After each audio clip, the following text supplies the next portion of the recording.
우리가 신앙생활하면서 늘 잊지 말아야 되는 게 하나님께서 내게 어떤 은사를 주셨다. 그보다 더 중요한 것은 그 은사를 주신 하나님과 함께 하는 겁니다. 그럴 때 하나님이 늘 지켜주십니다. 하나님께서 내게 어떤 직분을 주셨다.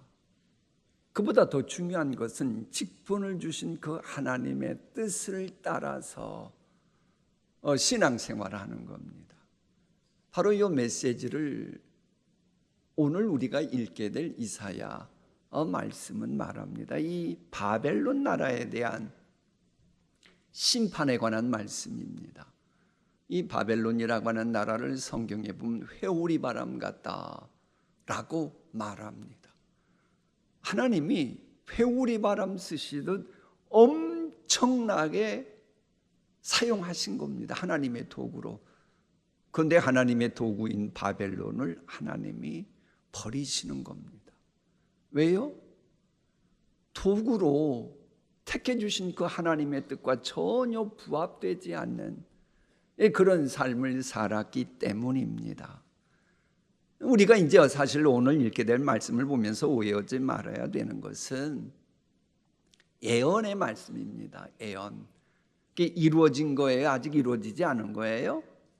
아직 이루어지지 않은 겁니다. 아직 이루어지지 않은 그 바벨론에 대한 말씀을 하시는 건데, 여러분, 회오리 바람, 토네이도라고 봐도 되겠죠. 토네이도 시작할 때는 미미해요? 처음부터 강력해요? 미미합니다. 미미한데 나중에 보면 회오리 바람처럼 무서운 거예요. 이 바벨론이 그랬습니다. 사실 이사야가 바벨론에 대해서 예언의 말씀을 하실 때만 해도 바벨론은 미미한 나라였습니다.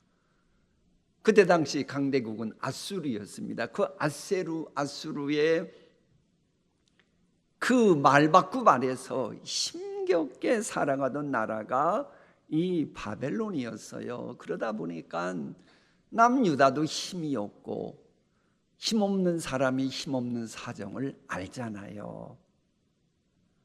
이놈만 표현 쓰기 그렇지만 과부사정 과부가 안다는 말도 있잖아요. 같은 약소국이다 보니까는 이 바벨론하고 남유다는 친했습니다. 그래서 성경은 뭐라고 말해요? 이 유다 왕 히스기야가 병이 들고 나았어요. 그러자 바벨론에서 축하 사절단을 보냈잖아요. 벌써 까먹으셨어요? 우리가 지난번에 이미 수요 강해 때 그 열왕기서 역대서 할 때 읽었잖아요. 뭐 기억 안 나면 그냥 넘어가요. 그냥 아멘만 하고 그냥 넘어가요. 그 정도로 친했습니다. 그런데 그런 바벨론을 향해서 쉽게 말하면 이사야는 바벨론은 깊이 사귀면 안 되는 날강도 같은 인간성을 가진 사람들이니 조심하시오. 이런 식으로 지금 애원하는 겁니다. 지금은 미약하지만 나중에 회오리 바람처럼 돌변한다는 거예요. 겉으로 보기에는 신사적이고 인간적이고 그런데 힘이 주어졌다 하면 힘 믿고 안면 몰수하고 목적 달성하는데 수단과 뭐 가리지 않는 그야말로 날강도라는 거예요. 믿었던 친구가 훗날 날강도로 변해서 내 가족을 향해서 칼을 겨누면 얼마나 배신감이 크겠습니까? 이 세상은 그런 세상입니다. 믿었었는데 나중에 보면 돌변해요. 그래서 주는 메시지는 뭐냐? 하나님만 믿어라. 이 이야기를 이사야가 하려고 그러는 겁니다. 자, 그 바벨론을 향해서 이렇게 말합니다. 해변 광야에 관한 경고라. 적병이 광야에서 두려운 땅에서 내게 회오리 바람같이 유다 너희에게 몰려올 거라는 거예요. 저게 바로 해변 광야는 바벨론을 말합니다. 물론 이 바벨론이라고 하는 나라는 해변가에 위치해 있지는 않아요. 그러나 고대 문헌에 의하면 바벨론이라고 하는 나라는 수로 건축을 참 많이 했대요. 그 그러다 보니 물이 많은 마치 그런 도시 같았다라고 하는 거예요. 그런데 물이 많으면 땅이 옥토이어야 돼요? 광야이어야 돼요? 옥토이어야 되는데 지금 뭐라고 말해요? 광야라고 하는 겁니다. 이게 바로 바벨론의 실체였습니다. 여러분 혹시 007 영화 보면 007 주인공을 향해 죽이려고 대드는 막 엄청난 거인들이 혹시 본 적이 있으세요? 없으세요? 보통 영화 같은 데 보면 아주 엄청나게 힘을 쓴 막 그 거인들이 나와요. 그들은 머리가 좋아요. 조금 머리는 좀 띨빡해요. 머리는 좀 둔한 거로 나오지요. 근데 이 바벨론은요, 힘도 엄청나지만 회오리 바람처럼 머리도 비상했습니다. 그래서 어느 순간 한번 덮치기 시작하면 회오리 바람처럼 덮친다는 거예요. 여러분, 미국에 있는 이제 외신에서 보면 미국의 토네이도가 한번 닥쳤다. 그러면 토네이도 오면 거센 바람이 불 때는 사람도 차도 트럭도 난리 나지요. 바벨론 제국이 이 역사학자들에 의하면 주변 나라를 점령해 가는 것이 그렇게 단시간 내에 이루어진 말 그대로 회오리 바람 갔었다고 하는 겁니다. 그렇게 비유하는 거예요. 바로 그들을 향해서 미리 예언을 하는 겁니다. 아직까지만 해도 그렇지 않다니까요. 그러니까 이사야 관점은 그런 거예요. 자, 히스기야가 자기가 아프고 나니까 저 멀리에서 축하 사절단이 왔대요. 그러니 여러분이 히스기야 같으면 기분이 좋아요? 안 좋아요? 기분이 좋아요. 기분이 좋은 나머지 히스기야가 자기들의 재산 목록까지 다 보여줍니다. 그러면 바벨론 입장에서는 아이고 우리를 엄청 믿고 우리를 좋아하는구나 그렇게 생각하고 말아야 됩니다. 근데 이 날강도 갔다 보니까는 재산 목록이 이렇다는 거지. 그리고 갑니다. 그래서 나중에 성경 보세요. 바벨론 그들이 덮쳤을 때 성전 기명들이 어떻게 되나요? 다 가지고 가잖아요. 이것을 이사야가 알고 히스기야가 그랬다는 얘기 듣고 막 책망했잖아요. 그러니까 여러분 주변에 보면 겉은 신사고 요조 숙녀 같은데 나중에 날강도로 변할 수 있는 사람들이 있다 없다? 우리 셀라는 참 세파를 겪지 않은 온실 속의 화초 같은 분들이었어요. 아멘 소리 하나도 없잖아요.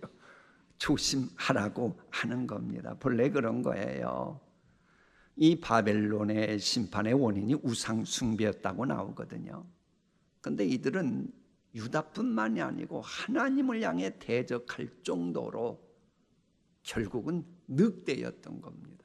여러분, 순수한 늑대보다도 양의 탈을 쓴 늑대가 더 무서운 법입니다. 무슨 말인가 알겠어요? 사탄의 이빨을 드러낸 사이비가 교회는 무섭지 않습니다. 정통신앙 같으면서 진리를 파괴하는 이런 이단들이 더 무서운 겁니다. 무슨 말인가 알겠어요? 아니, 늑대처럼 드러나면 무섭죠. 그런데 양의 탈을 쓰고 달려드니 더 무서운 겁니다. 여러분이 신앙생활하면서 잊지 말아야 될 게 그거예요. 말씀을 순수하게 믿지 않고 그렇게 말하지 않고 이리저리 꽈가지고 말하면 그건 거의 양의 탈을 쓴 늑대일 확률이 아주 높습니다. 그래서 그런 것을 조심하라라고 하는 겁니다. 자, 그런가 이제 바벨론을 향한 예언에 이어서 에돔과 아라비아의 운명에 관한 말씀이 나오는데요. 에돔에서 유명한 도시가 두마가 세일입니다. 바로 그 얘기가 조금 있으면 나오게 될 거예요. 그들을 향해서 선지자는 평안의 아침이 올 것이지만은 고난의 밤도 올 것이니 빨리 하나님께로 돌아오라라고 말합니다. 여러분, 이 에돔이 어디예요? 에돔이 바로 예서의 후손입니다. 예서가 누구예요? 아브라함의 장손이고 이삭의 장자입니다. 무슨 말인가 감이 오십니까?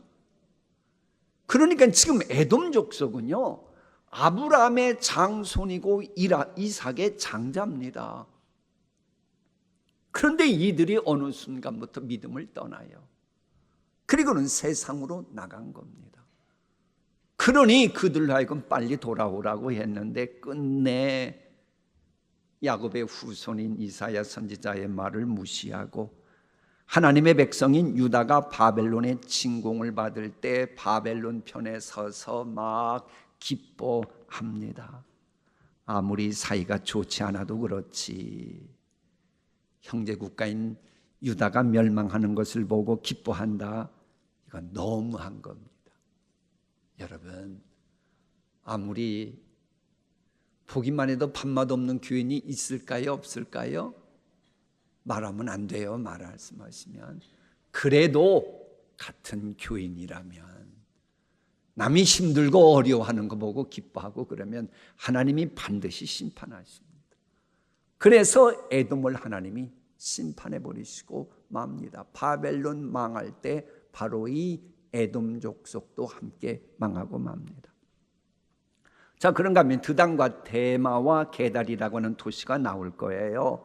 이걸로 유명한 사람들이 아라비아입니다. 아라비아는 누구냐 그러면 아브라함의 첫 소생 이스마엘의 후예입니다.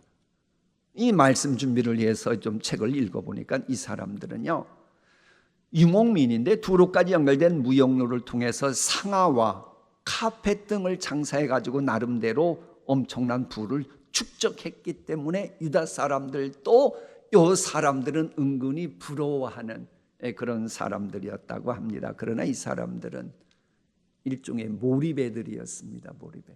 아무리 돈이 좋아도 그렇지 몰입애가 되어서는 안 됩니다.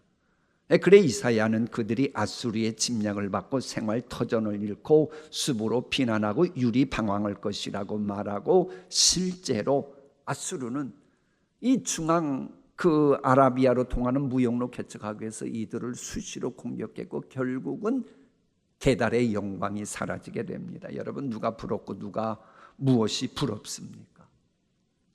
부러워하는 대상이 누구요? 부러워하는 것이 무엇이든지 간에 하나님은 질투하시는 분이기 때문에 엉뚱한 대상을 부러워하면 여러분 안 좋습니다. 우리가 부러워할 분은 다윗처럼 여호와 경외하는 사람, 은혜의 보좌 앞에 나아가고 기도 생활하는 그런 분을 여러분이 부러워해야 되고 그런 분 되게 하여 주옵소서 기도하셔야 됩니다.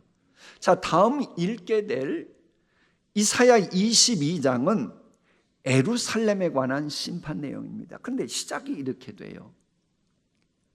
환상의 골짜기에. 여러분, 자 보세요. 환상의 골짜기에 관한 경고라. 여러분, 저게 예루살렘을 뜻하는데 예루살렘을 보통 시온산이라고 합니다. 기억납니까? 예루살렘을 시온산이라고 표현해요. 그런데 왜 환상의 산이 아니라 환상의 골짜기라고 했을까요? 지금 경고입니다. 심판에 대한 예언의 말씀을 하시는 겁니다. 그러면 이렇게 되는 거예요. 시온산은 산 정상에서 멀리까지 내다봅니다. 그래, 적이 올지 안 올지 다 압니다. 어디에 푸른 초장이 펼쳐져 있는지 압니다. 그런데 어두운 골짜기에서는, 똑같은 산이라도 골짜기에서는 어두운 골짜기이기 때문에 제대로 볼 수가 없습니다. 그걸 압축시킨 용어입니다. 환상의 골짜기. 그러니까 지금 이 남유다를 삼키려고 대적들이 오고 있는데도 시온산에 올라가서 쳐다볼 생각을 하지 않고 그걸 못 보고 있는 거예요. 그러다 보니 결국 심판을 당하게 된다. 이제 요 이야기를 하는 거예요. 임박한 죄는 보지도 못하고 회개는커녕 왁자지껄하고 있으니 경고받게 된다고 하는 겁니다. 그런데 이 예루살렘은요, 임박한 진노를 짐작조차 못하고 근거가 없는 자신감에 도취되었다가 멸망과 수치를 당하는데, 그러지 않길 바라는 마음으로 돈호법까지 등장시킵니다. 돈, 저게 갑작입니다. 호는 불을 홉니다. 법법자입니다. 제가 설교하다 말고 갑자기, 실례지만 초라면 김수인 자매님, 설교는 갑자기 김수인 자매님이요, 그대의 능력은 얼마나 뛰어나고 피아노 선율을 칠 때는 천사 같도다 하면은 다른 사람이 주목을 할까요, 안 할까요? 돈호법이 그런 겁니다. 돈호법이 갑자기 어떤 사람의 이름을 부르고 호명하고 그에 대한 모든 사람을 집중을 시킨 다음에 메시지를 전하는 겁니다. 그래서 소란하며 떠들던 성, 즐거워하던 고울이여, 이렇게 예루살렘을 표현하고 있어요. 자, 우리 이 시간은 이 돈호법 측면에서, 감탄 측면에서 갑자기 누구를 부르고, 오 아무개 집사님, 당신은 정말로 훌륭하고 조용히 빛나는 그 섬김의 손길이요. 한번 그래 보세요. 한번 주위 사람들한테 한번 빨리 해보세요. 못하겠지요. 그러니까 여러분은 시인 되기가 쉽지 않아요. 어쨌거나 이 메시지 전하려고 돈호법까지 이사야가 등장시킵니다. 이 돈호법은 감탄뿐만이 아니고 애정, 슬픔, 분노, 간절함, 이 감정을 강조할 때 사용되는 거예요. 그런데 이 예루살렘을 향한 돈호법은 비탄, 슬픈 지경을 강조하기 위해서 사용합니다. 그래서 하나님은 선지자로 하여금 통곡하게 만든 거예요. 그래서 사랑하는 가족, 친지나 교회 형제자매들의 슬피 통곡하는 일이 일어나지 않도록 우리 기도해야 돼요. 대화하다 말고 갑자기 아무개가 왜 그랬는지 몰라. 이거 좋은 거 아니잖아요. 갑자기 대화하다 말고, 그거 보고 다이그레스라고죠. 대화에서 주제에서 벗어나가지고 왜 그 인간이 그렇게밖에 못했나 몰라. 이거 좋은 거 아닙니다. 그래 이런 일이 일어나지 않게 해달라고, 그런 일 당하지도 않게 해달라고 여러분 기도해야 하는 겁니다. 어쨌거나 예루살렘 거민들은 회개할 생각을 하지 않고, 회개할 생각 못했다고 하는 말은 영적으로 둔해졌다는 말이고 영안이 어두워졌다고 하는 말입니다. 그래서 사실 하나님 입장에서는 화가 나는 거예요. 자, 택한 백성 그 유다 저들이 좀 빨리 잘못하고 있으니 하나님은 신문대로 거두게 하시니 심판하실 수밖에 없고, 그러면 빨리 회개하고 돌아오라고. 그래서 일단 하나님이 이내 손대시지 않고 일부러 그 적들이 오는 것까지 동원시키고, 그러면 그 사인 보고 빨리 하나님께로 돌아와야 되는데 여전히 마음이 강팍한 거예요. 그러니 하나님이 화를 내실 수밖에 없다. 그래서 저런 말씀이 등장하는 겁니다. 주 만군의 여호와께서 명령하사 통곡하며 애곡하며 머리털을 뜯으며 굵은 배를 따라 하셨거늘, 굵은 배를 띠라 하셨거늘, 근데도 너희는 기뻐하며 즐거워하며 소를 죽이고 양을 잡아 고기를 먹고 포도주를 마시면서 내일 죽으리니 먹고 마시자 하는도다. 진실로 이 죄악은 너희가 죽기까지 용서하지 못하리라 하셨느니라. 주 만군의 여호와의 말씀이니라. 그러니까는 한마디로 뭐예요? 하나님의 말씀 들을 때, 돌아올 때는 빨리 돌아와야 된다는 거. 이건 아니다 싶을 때는 빨리 돌아와야지. 그러지 않으면 하나님도 더 이상 용서하실 수 없다고 하는 겁니다. 그런데 이사야 22장의 중요한 포인트는 마무리가 그렇습니다. 특히 하나님께 귀하게 쓰임받는 사람을 향해서 노골적으로 셈나라고 하는 사람을 거론합니다. 이 셈나가 누군고 하니 바벨론이 유다를 쳐들어왔을 때에 가서 그 아수르가 공격해 왔을 때 사네립과 면담했던 일종의 대표자 역할을 했던 대단했던 바로 그런 사람입니다. 이게 파워가 있었어요. 그런데 그 파워를 가지고 넘지 말아야 될 선까지 넘어갑니다. 그래가지고는 유다 왕들만 묻힐 수 있는 돌 무덤에 본인의 묘지를 파요. 한마디로 주제 넘은 거예요. 그저 자기 역할만 하면 되는데 자기 역할도 제대로 못하면서 욕심 부리고 영향력 행사하려고 그럽니다. 그래서 하나님이 지적하고 너는, 그래서 여기라는 말이 무려 3번이나 나옵니다. 여기하고 너 무슨 상관이 있다고? 여기가 너하고 무슨 상관이 있다고? 여기가 너하고 무슨 관계길래 그러냐? 이 얘기를 하면서 너는 더 이상 봐주지 못하고 네 자리에 다른 사람을 마치 사울왕을 폐쇄하고 다윗을 세웠던 것처럼 그리하겠다. 이런 말씀이 나옵니다. 그러니까 그러면서 뭔 얘기가 나와요? 여러분 집에 못을 걸어놨어요. 근데 못이 녹슬면 어떻게 돼요? 못에 걸어놨던 귀한 물건들은 어떻게 되지요? 큰일 나지요. 요 이야기를 하면서 이사야 22장이 맞추게 되는 거예요. 그러니까 여러분 오늘 말씀 읽을 때 늘 한마디로 이거예요. 하나님의 말씀 듣고 하나님께로 돌아가자. 그러면 어떤 경고의 말씀도 나와는 우리 가정과는 우리 교회와는 상관없는 말씀이 되는 겁니다. 이 관점으로 하나님의 말씀 읽으시겠습니다.